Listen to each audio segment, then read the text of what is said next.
Now that we've identified some big problems with college, let's talk more about ways to improve it.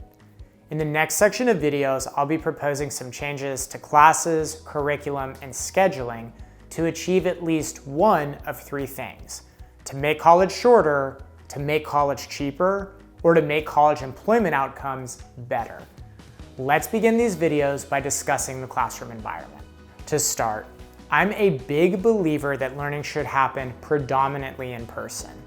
This means for undergrad, I want all students taking classes on campus. I have several reasons for this. First, I think being physically present in a class forces you to be more engaged in the learning because it's harder to zone out in person than it is virtually. Second, you can learn just as much from your classmates as you can from your professor, and I think it's easier to learn from each other when we're in person. Third, you can better develop your soft skills in an in-person environment. I cannot emphasize how important this is, especially in an age where people spend more time silently staring at their phone instead of speaking. Being able to hold a conversation is a learned skill that requires practice, so college is a good place for this. Fourth, believe it or not, college kicks off your first job networking in that some of your classmates might work with you or hire you one day. Being in person helps grow connections with your classmates.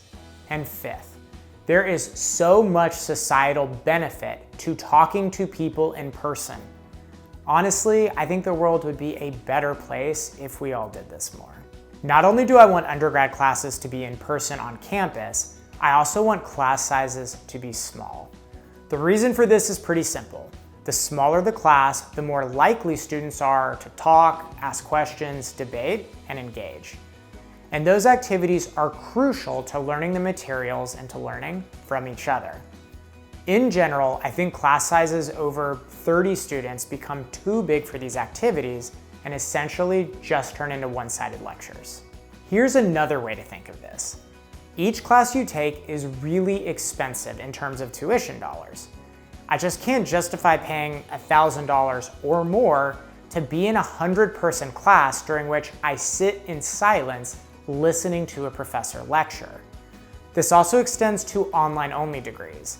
I have a hard time justifying the cost of a degree that doesn't provide the benefits of in-person learning. I want to end with a couple notes about in-person learning. First, even though I want classes to be predominantly in person, there are scenarios where virtual classes for a short period of time should be used. Two scenarios here would be bad weather and sickness.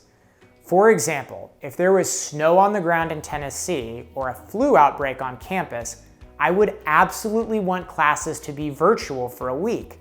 That's just common sense. Second, I don't want anyone to think that because I want college learning to be in person, that means I want all work activities to be in person.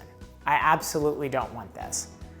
I think one of the greatest benefits an employer can provide is workplace flexibility, which is some combination of schedule flexibility and remote work.